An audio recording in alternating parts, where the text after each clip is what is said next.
First contact. The vast emptiness of space stretched before Admiral Xenfar as he stood on the command deck of the Celestial Dominance, flagship of the Galactic Hegemony's Fourth Fleet. His four slender arms manipulated the holo-controls with practiced efficiency, bringing up the latest sensor data from the border patrols. For centuries, the hegemony had maintained peace across three spiral arms of the galaxy, a coalition of 12 advanced species that had risen to prominence through technological superiority and diplomatic maneuvering. Admiral, we've detected an anomalous energy signature in the Vexian Nebula, reported Sub-Commander Lyrax, her luminescent skin pulsing with anxiety. It doesn't match any known hegemony vessel. Xenfar's compound eyes narrowed, refracting light in a pattern that conveyed mild concern. Pirates again. Or perhaps the seedy rebels testing our patience. Neither, sir. Lyrax's voice trembled slightly. The signature appears to be human. The command deck fell silent. Humans, a species barely 2 centuries into their interstellar phase, confined to a handful of systems around their unremarkable homeworld. The Hegemony Council had categorized them as a Level 3 civilization, worthy of observation but not engagement. Their technological development was considered stunted, their political structures primitive. They were insignificant, or so everyone had believed. That's impossible, Denvar said, mandibles clicking in agitation. Their propulsion systems are rudimentary at best. They couldn't have reached the Vexian Nebula without our detection networks picking them up months ago. Nevertheless, sir, the quantum signature is unmistakable. And there's more. Lyrax transferred the data to the main viewer. The vessel is substantial. The holographic display flickered to life, revealing a warship unlike anything in the hegemony's records. It was massive, nearly 2 kilometers in length, with a design philosophy that defied conventional starship architecture. Where hegemony vessels favored elegant, symmetrical constructions that reflected mathematical principles believed to be universal, this human vessel was asymmetrical, almost jagged in its profile. Its hull was matte black, absorbing rather than reflecting scanner waves, making its true dimensions difficult to ascertain. By the ancestral void, whispered Operations Director Karen, his twin-breathing sacs inflating rapidly in distress. What manner of weapon systems are those? The ship bristled with what appeared to be weapon emplacements, but of a configuration unfamiliar to any hegemony tactician. There were no visible engine exhausts, no conventional communication arrays. It simply existed in space like a predator waiting in absolute stillness. How did they build this? Kehenfar demanded. Our last intelligence assessment rated human industrial capacity at barely sufficient for their colony ships.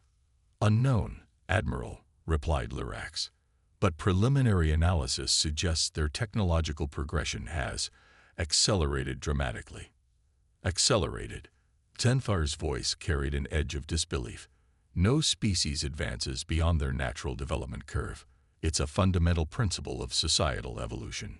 Sir, interrupted the communications officer, we're receiving a transmission from the human vessel. Text only, in Galactic Standard. Xenfar hesitated, his 4 hands hovering over the console. This was unprecedented. Humans weren't supposed to have access to Galactic Standard, the encrypted communication protocol reserved for hegemony members and advanced client species. Display it, he ordered. The message appeared on the main screen, its simplicity belying its impact. To the Galactic Hegemony, we have monitored your expansion for decades. Your borders now approach systems vital to human interests. This ship represents our formal notification that humanity claims sovereignty over the Vexian Nebula and all systems within 50 light-years of Sol. Further encroachment will be considered an act of war. We await your response. The bridge remained silent as the implications settled over the command staff. This wasn't a plea for recognition or a diplomatic overture. It was a declaration of territorial sovereignty backed by military presence. Sir, said Karen, his voice hushed, hegemony protocols for first contact situations require immediate notification of the Council. This isn't first contact.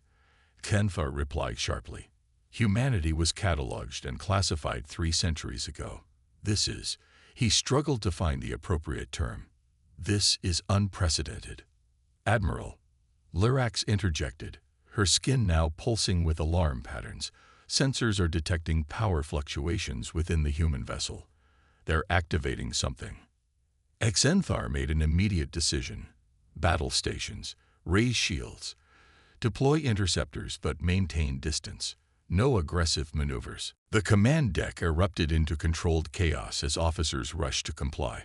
The Celestial Dominance, a vessel that had known only peaceful patrols for the last 2 decades, transformed into a warship once more. Sir, should we respond to their message? Asked the communications officer. Tell them. Xenthar paused, aware that his next words might shape the relationship between humanity and the hegemony for centuries to come.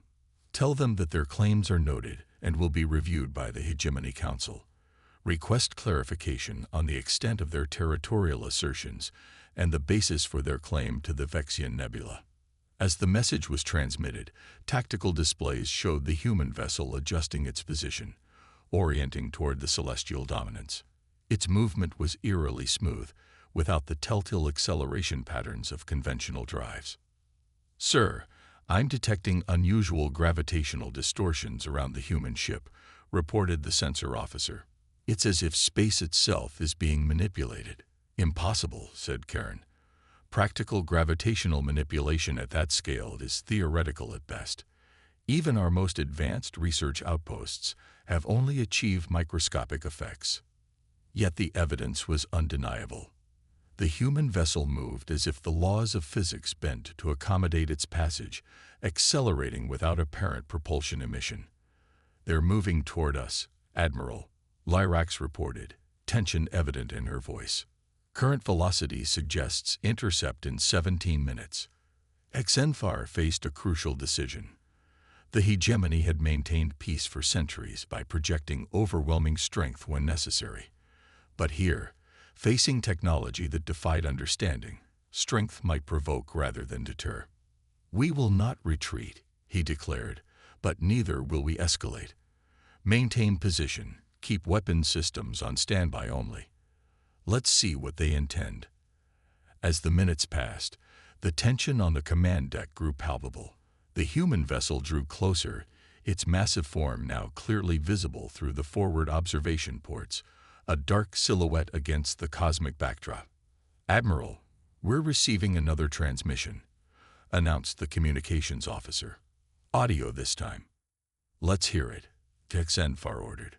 The voice that filled the command deck was artificially modulated, likely to accommodate the differences between human vocal patterns and hegemony auditory systems. Despite this, something in its tone, a confidence, perhaps even arrogance, transcended the technological mediation. This is Captain Eleanor Vega of the Earth Defense Force vessel Nemesis. Be advised that your current position is within the defensive perimeter we have established. We acknowledge your non-aggressive stance and will match it, for now. The hegemony has ignored humanity for too long. Admiral, we grew tired of waiting for an invitation to your table, so we built our own. Before Xenthar could formulate a response, the sensor officer cried out in alarm. Sir, multiple gravitational distortions detected throughout the nebula. We're picking up. By the void, there are dozens of human ships decloaking. The tactical display transformed as vessel after vessel appeared, seemingly materializing from nothing. They varied in size and configuration, but all shared the same unsettling design philosophy as the Nemesis: functional, predatory, built for war. That's not possible, whispered Karen, his professional composure finally shattering. Our scanners would have detected them. The energy requirements for cloaking technology of that magnitude would be enormous. Xenthar finished for him. Unless they found a way to manipulate fundamental forces we don't yet understand. The human voice returned, and this time Xenthar detected a note of satisfaction in its modulated tones. The hegemony has classified Earth as insignificant for 300 years, Admiral. During that time, You overlooked something fundamental about humanity. We don't like being ignored. When the first hegemony scout ship visited our system and departed without making contact, we recovered enough from its wake to understand we weren't alone.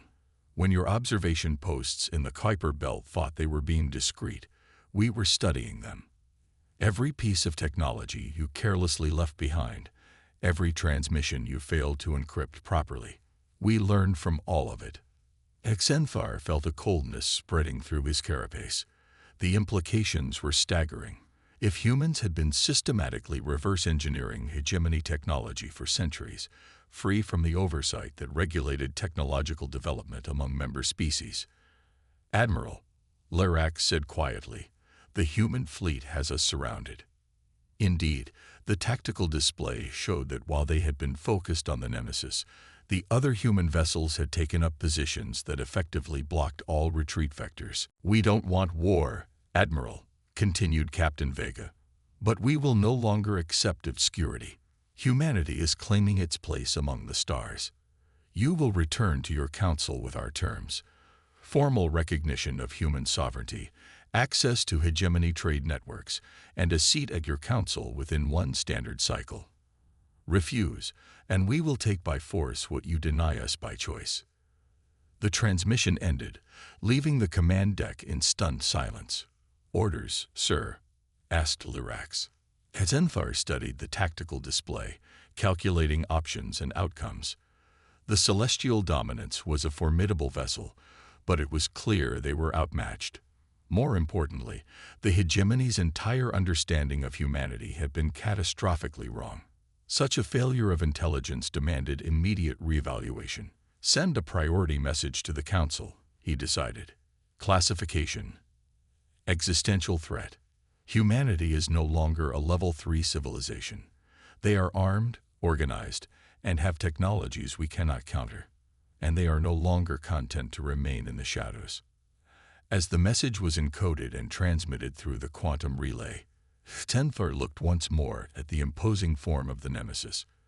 For centuries, the hegemony had dismissed Earth as an unremarkable world populated by a species too fractious and primitive to ever unite, let alone threaten the galactic order. That error in judgment now threatened everything the hegemony had built. Prepare a diplomatic response, Xenfar instructed. Inform Captain Vega that I will personally convey their terms to the Council. Then plot a course back to hegemony space.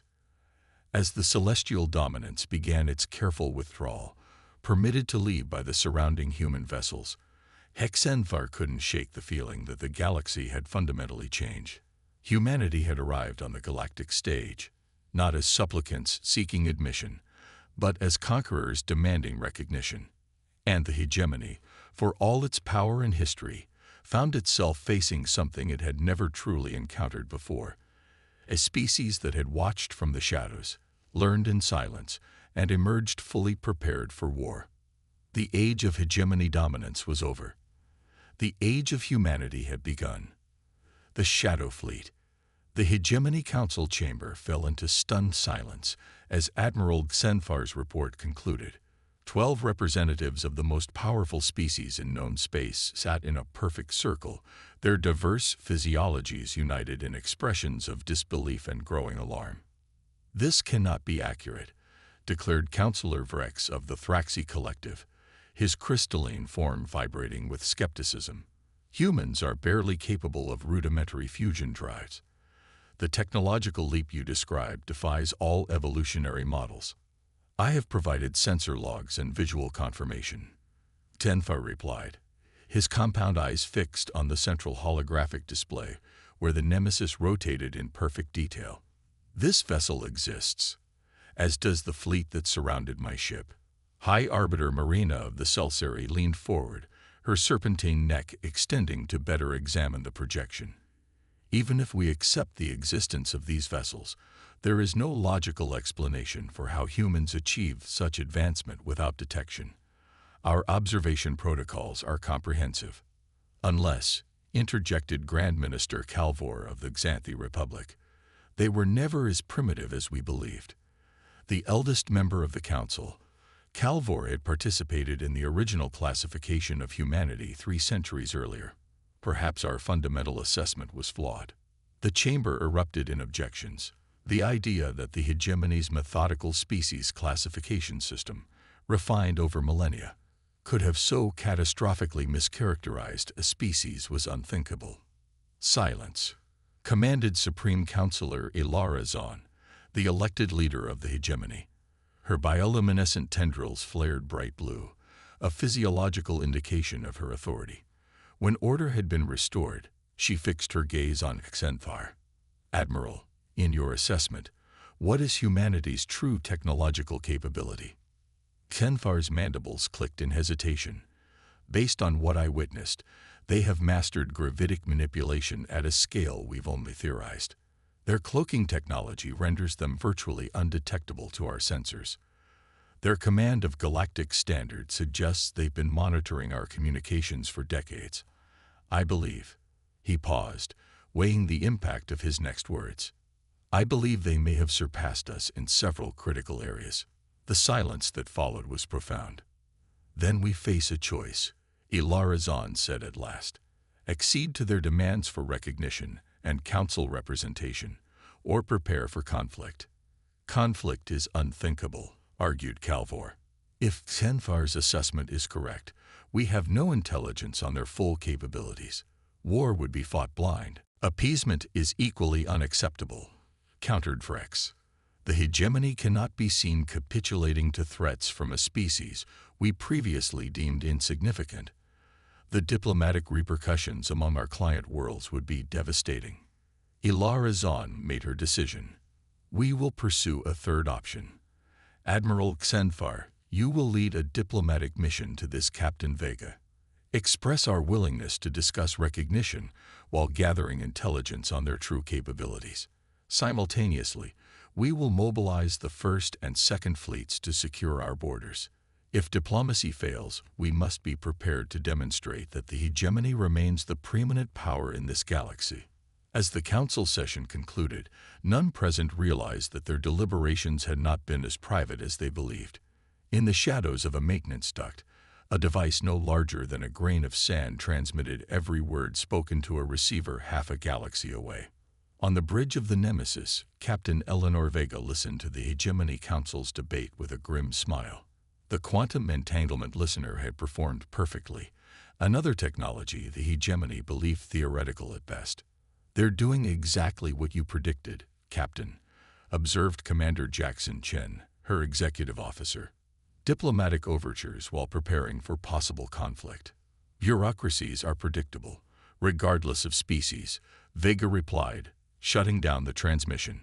She turned to the tactical display where the positions of Earth's Shadow Fleet were tracked in real time. 37 vessels, each representing humanity's defiance of the limitations the galaxy had tried to impose upon them. Status of Operation Lighthouse, she asked. All beacons are deployed and active, reported Lieutenant Commander Amara Okafor, her fingers dancing across the holographic interface. If the Hegemony fleet moves, we'll know. Vega nodded in satisfaction. The quantum beacons, each no larger than a standard probe, but capable of instantaneous communication across vast distances, had been seeded throughout Hegemony space over the past decade. Another technology humans had developed while the galaxy looked the other way. And our infiltration teams. Chen checked another display. All units report ready. On your command, they'll begin accessing the targeted Hegemony systems. Vega rose from her command chair and approached the forward viewport. Beyond the reinforced transparasteel, the Vexian nebula painted the cosmos in hues of copper and gold. For centuries, humanity had gazed at the stars with wonder and trepidation, knowing they were not alone but denied a place at the cosmic table. The Hegemony believes this is about recognition, she said softly. They don't understand yet. This isn't about being acknowledged. This is about survival. Chen moved to stand beside her. Do you think they'll ever understand why we did this? Perhaps, Vega conceded, if they survive what's coming. The warning had come 50 years earlier, a damaged vessel from beyond the galaxy's edge. carrying the last survivors of a civilization annihilated by something they called simply the Harvest. The vessel had crashed on Mars, its technology beyond anything humanity possessed. But more valuable than the ship itself was its warning. The harvesters were methodical, moving from galaxy to galaxy, consuming all in their path. And according to the survivors' calculations, they would reach the Milky Way within a century. The survivors had died despite humanity's best efforts to save them, their physiology too damaged by radiation and their journey. But their legacy lived on in the technologies they shared and the terrible truth they revealed. Humanity had tried to warn the hegemony. Anonymous messages were sent, transmissions broadcast on hegemony frequencies. All were dismissed as hoaxes or the ramblings of fringe species. The hegemony, content in their dominance, refused to believe a threat could exist beyond their knowledge. So humanity had made a choice. If the hegemony wouldn't prepare for the harvesters, humans would prepare themselves. They would take whatever technologies they could find, reverse engineer whatever the hegemony carelessly exposed, and build in secret. The Shadow Fleet was born from necessity, not ambition. Admiral Xenfar's diplomatic mission will arrive in 3 days, Chen noted. What will you tell him? Vega's expression hardened. The truth. That humanity is claiming its place among the stars not out of pride but desperation. That we've seen what's coming for all of us, and we won't be ignored any longer. She turned from the viewport.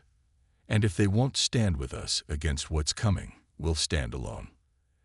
And if they attack? Vega's smile was cold. Then they'll learn why the harvesters aren't the only thing in this galaxy worth fearing. In the depths of hegemony space, aboard the flagship Eternal Vigilance, Fleet Commander Thorin reviewed the deployment orders with growing concern. The First Fleet, 200 vessels representing the hegemony's overwhelming military superiority, was being mobilized for a potential confrontation with humans.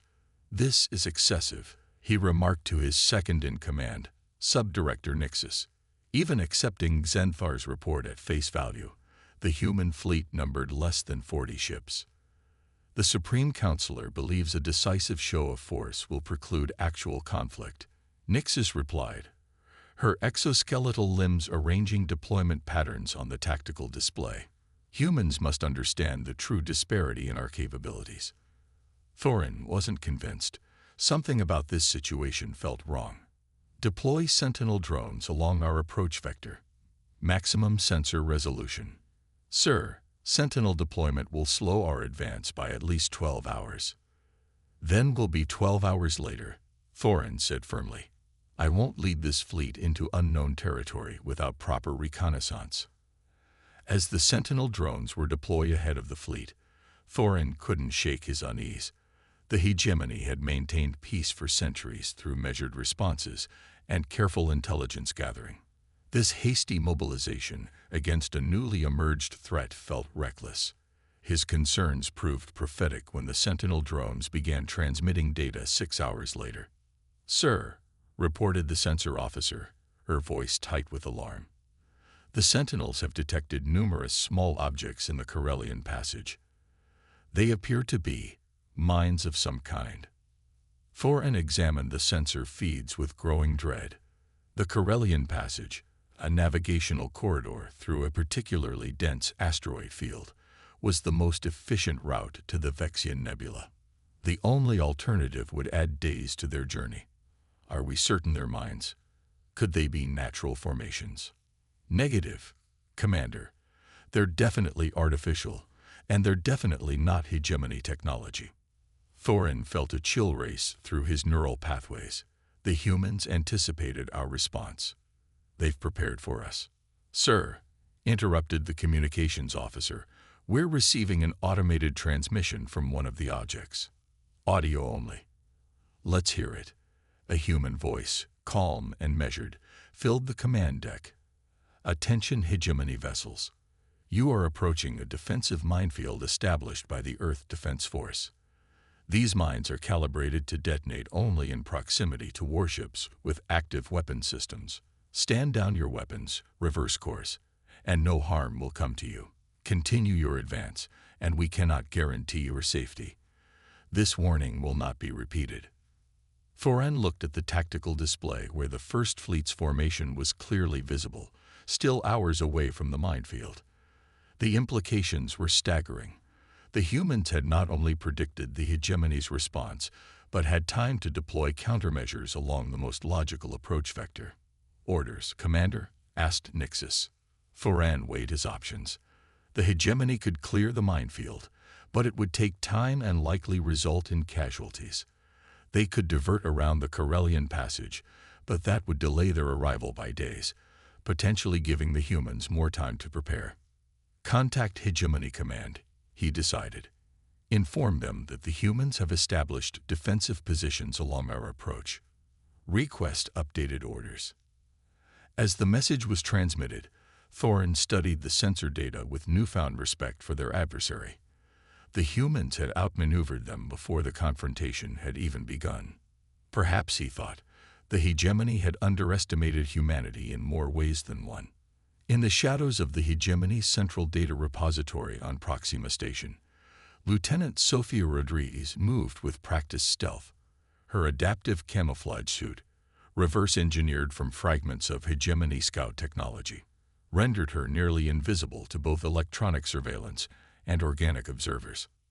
Her mission was simple in concept but monumental in importance: access the hegemony's classified archives and extract everything they knew about the region beyond the galaxy's edge.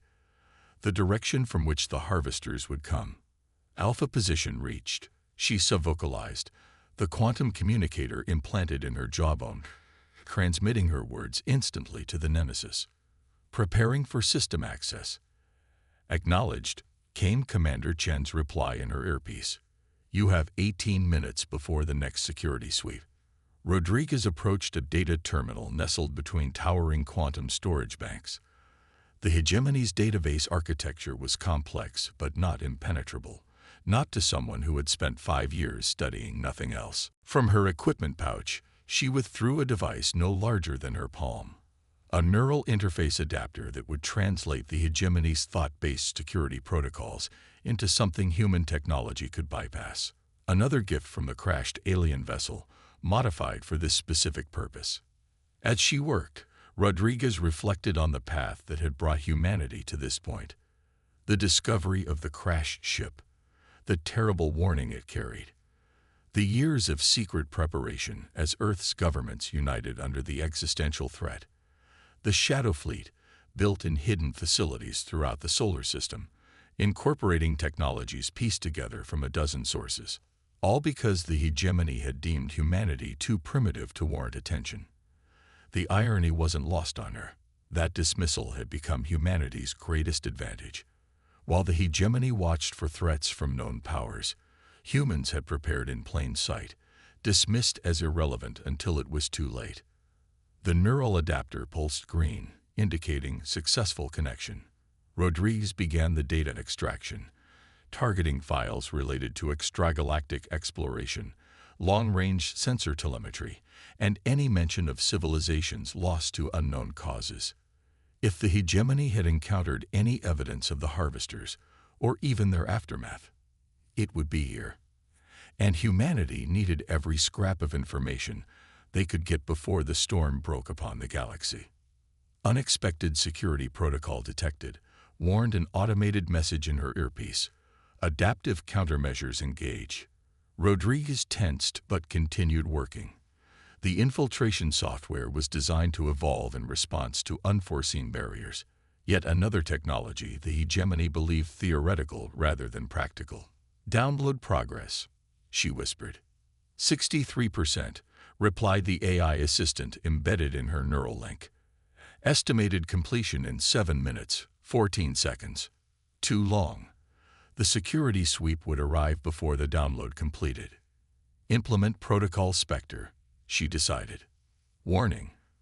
Protocol Spectre will alert hegemony security to data access. Diversion will be temporary. Understood. Execute. Throughout Proxima Station, minor systems began failing in sequence. Environmental controls fluctuated. Gravity plating surged intermittently. Communication relays reported phantom signals. Nothing dangerous, but more than enough to distract security personnel and automated systems alike. Download accelerating, reported the AI. New estimated completion, 3 minutes, 42 seconds. Rodriguez monitored the progress while maintaining situational awareness. The diversion would buy time, but she needed to be gone before security realized the system's failures were a coordinated effort rather than cascading malfunctions. Download complete, announced the AI finally. All targeted data sectors accessed. Rodriguez disconnected the neural adapter and secured it in her equipment pouch. The information it contained might mean the difference between survival and extinction when the harvesters arrived. Phase 1 complete, she subvocalized. Beginning extraction. As she navigated back through the labyrinthine data repository, Rodriguez couldn't help but wonder if humanity's actions would ultimately save the galaxy or merely substitute one conflict for another. The hegemony wouldn't forgive this intrusion easily, nor would they accept humanity's sudden rise without resistance. But compared to what was coming from beyond the galaxy's edge, these conflicts were merely prelude. The real war, the war for survival itself, was yet to begin, and humanity intended to be ready, whether the hegemony approved or not. Battle of the Void. The quantum entanglement communicator aboard the Nemesis activated without warning, its holographic interface materializing above the command table where Captain Vega and her senior staff were reviewing deployment plans. Encrypted transmission from Asset Dagger, announced the communications officer. Priority Alpha. Vega nodded, and the hologram shifted to display the face of Lieutenant Rodriguez, her features tense but composed. Mission accomplished, Captain, Rodriguez reported. Data extracted successfully, but hegemony security detected anomalies during my extraction. They don't know what was accessed, but they know their systems were compromised. Understood, Vega replied. What's your status? Currently aboard the transport Silent Venture, outbound from Proxima Station. Estimated rendezvous with the fleet in 72 hours, assuming we maintain stealth protocols. Good work, Lieutenant. Get that data back safely. Vega out. As the transmission ended, Commander Chen approached with a data tablet displaying real-time updates from their network of quantum beacons. The Hegemony First Fleet has been delayed by our minefield in the Corellian Passage, he reported. They're currently evaluating alternatives. But there's more. The Second Fleet has been mobilized from the Centauri defense perimeter. They're taking a longer route, likely attempting to outflank us. Vega studied the tactical projections. They're splitting their forces, exactly as we hoped. The strategy had been carefully crafted over years of studying hegemony military doctrine. The aliens relied on overwhelming force and numerical superiority, tactics that had served them well against less advanced species, but would prove less effective against an enemy that understood their playbook intimately. What about Admiral Xanfar's diplomatic mission? Asked Lieutenant Commander Okafor. Still on schedule to arrive tomorrow, Chen confirmed. Though I doubt diplomacy is their primary objective. Vega smiled faintly. Of course not. They want to assess our capabilities, buy time for their fleets to position, and find our weaknesses. She turned to the tactical display. And we'll let them do exactly that. Or rather, we'll let them think they have. The door to the command center slid open, admitting Dr. Elias Kim, the fleet's chief scientist and the foremost expert on the technology salvaged from the crashed alien vessel. His perpetually disheveled appearance belied one of the sharpest minds in human space.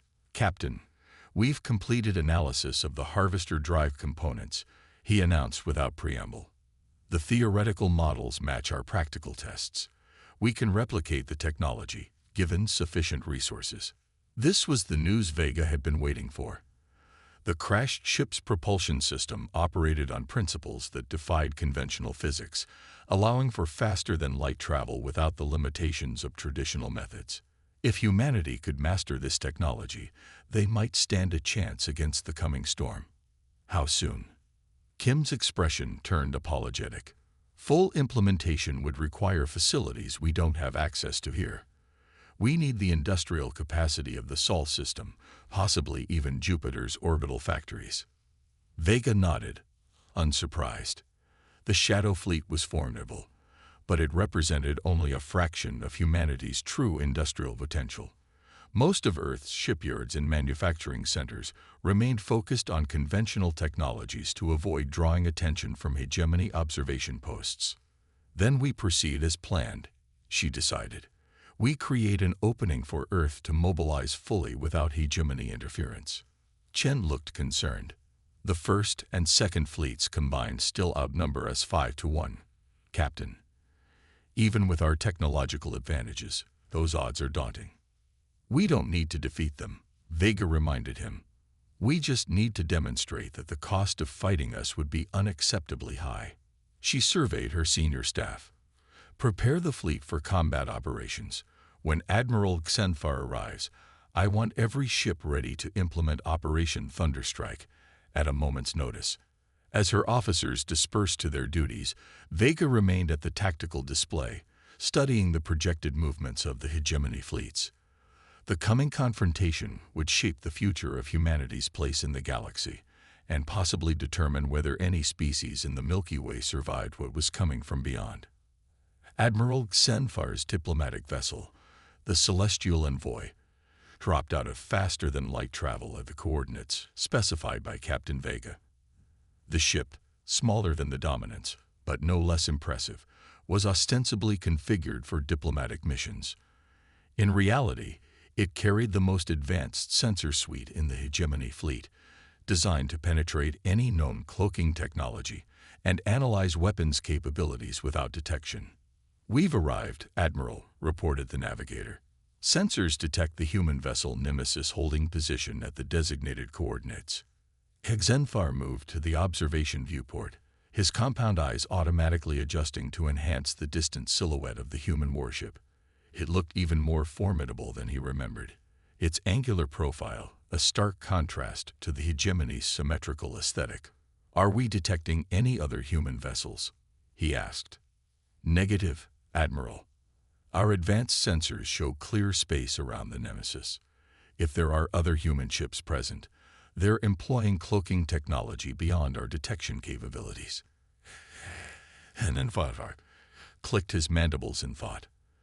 The Council had been explicit. His mission was intelligence gathering first, diplomacy second. He was to assess human military capabilities, locate weaknesses, and transmit his findings to the approaching fleets. Open a communication channel, he ordered. Moments later, the holographic interface flickered to life, displaying the image of Captain Eleanor Vega.